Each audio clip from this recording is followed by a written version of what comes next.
प्रिय विद्यार्थियों, नमस्कार। आज हम कक्षा 9 की किताब क्षितिज भाग पहला, जो हमारे पाठ्यक्रम के हिंदी की पाठ्यपुस्तक है, इस पाठ्यपुस्तक की या कक्षा 9 की पहली ऑनलाइन क्लास में आप सभी विद्यार्थियों का, शिक्षार्थियों का हार्दिक अभिनंदन, स्वागत है।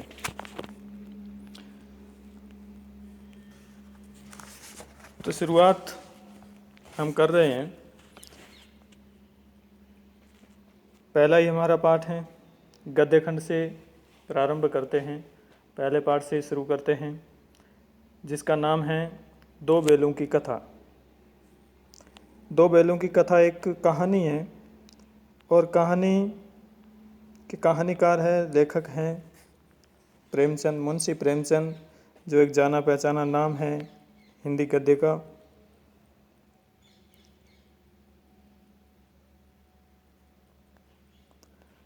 ये आप स्क्रीन पे चित्र देख पा रहे हो, ये मुंशी प्रेमचंद जी है।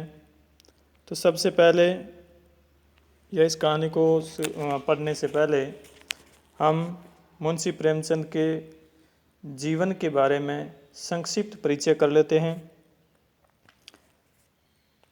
जैसा कि स्क्रीन पे आपको दिखाई दे रहा है, प्रेमचंद जी का जन्म सन 1880 में बनारस के लम्ही नामक गांव में हुआ था। बनारस ये उत्तर प्रदेश में है।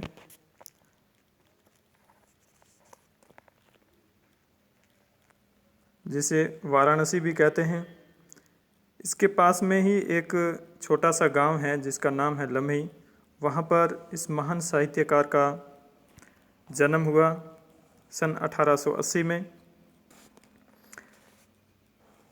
उनका मूल नाम धनपत राय था, यानी कि उनका वास्तविक नाम जो है वो धनपत राय था। प्रेमचंद का बचपन अभावों में बीता। प्रेमचंद के जीवन में ज़्यादा सुख सुविधाएं नहीं मिली इनको। इनका जीवन जो है हमेशा कमियों में बीता, अभावों में बीता। बचपन में ही इनके पिताजी का देहांत हो गया और इन्हीं अभावों के बीच में, इन्हीं गरीबी में से जूझते हुए, उन्हीं हालातों से जूझते हुए उन्होंने बीए तक शिक्षा ग्रहण की थी।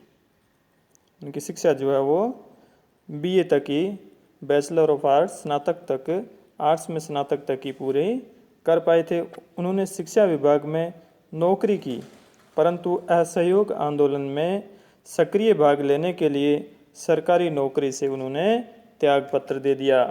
यहीं से एक प्रश्न बनेगा कि मुंशी प्रेमचंद जी ने शिक्षा विभाग की नौकरी से त्याग पत्र क्यों दिया? क्योंकि असहयोग आंदोलन में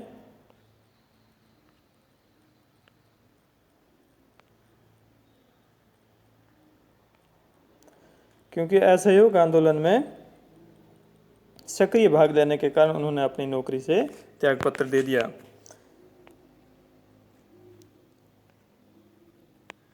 और लेखन कार्य के प्रति पूरी तरह समर्पित हो गए, यानी कि असहयोग आंदोलन में सक्रिय भाग लिया और अपनी लेखनी से एक जन जागरूकता फैलाई और अपने लिखने का कार्य पूरा देश के लिए या उस असहयोग आंदोलन के लिए समर्पित कर दिया।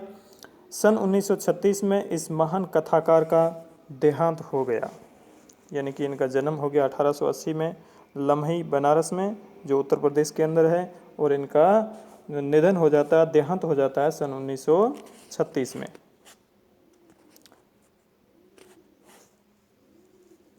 ये इनके जीवन के बारे में संक्षिप्त परिचय था। अब हम इनके कृतियों के बारे में, इनके साहित्य के बारे में, कुछ रचनाओं के बारे में संक्षिप्त में पढ़ लेते हैं। प्रेमचंद जी की कहानियाँ मानसरोवर के 8 भागों में संकलित है। प्रेमचंद जी के द्वारा लिखी गई जितनी भी कहानियाँ हैं, सैकड़ों कहानियाँ हैं इनकी, वो सभी मानसरोवर नामक एक ग्रंथ बनाया गया, उसके अंदर 8 भागों में संकलित की गई है। सेवा सदन, प्रेमाश्रम, रंगभूमि, कायाकल्प, निर्मला, गबन, क्रमभूमि, गोदान, ये इनके प्रमुख उपन्यास हैं।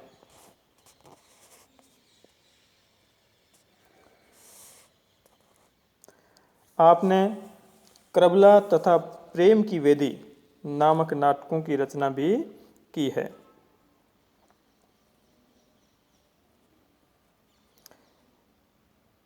इनके द्वारा पत्र पत्रिकाओं का संपादन भी किया गया, जिसमें हंस, जागरण, माधुरी आदि पत्रिकाएं रही है। कथा साहित्य के अतिरिक्त प्रेमचंद ने निबंध एवं अन्य प्रकार का गद्य लेखन भी प्रचुर मात्रा में किया। प्रेमचंद साहित्य को सामाजिक परिवर्तन का सशक्त माध्यम, सशक्त का मतलब शक्तिशाली माध्यम मानते थे। प्रेमचंद जी जो है सामाजिक परिवर्तन के लिए सबसे शक्तिशाली सशक्त माध्यम मानते थे। वो किसको मानते थे? साहित्य को। उन्होंने जिस गांव और शहर के परिवेश को देखा और जिया, उसकी अभिव्यक्ति उनके कथा साहित्य में मिलती है। किसानों और मजदूरों की दयनीय स्थिति, दलितों का शोषण, समाज में स्त्री की दुर्दशा और स्वाधीनता आंदोलन आदि उनकी रचनाओं के मूल विषय हैं। प्रेमचंद के कथा साहित्य का संसार बहुत व्यापक है। उसमें मनुष्य ही नहीं, पशु पक्षियों को भी अद्भुत आत्मीयता मिलती है। बड़ी से बड़ी बात को सरल भाषा में सीधे और संक्षेप में कहना प्रेमचंद के लेखन की प्रमुख विशेषता है।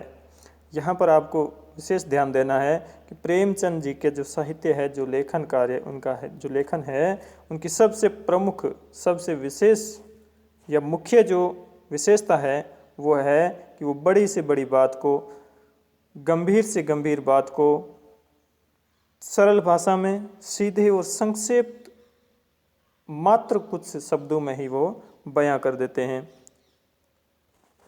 उनकी भाषा सरल है, सजीव है एवं मुहावरेदार है तथा उन्होंने लोक प्रचलित शब्दों का प्रयोग कुशलतापूर्वक किया है।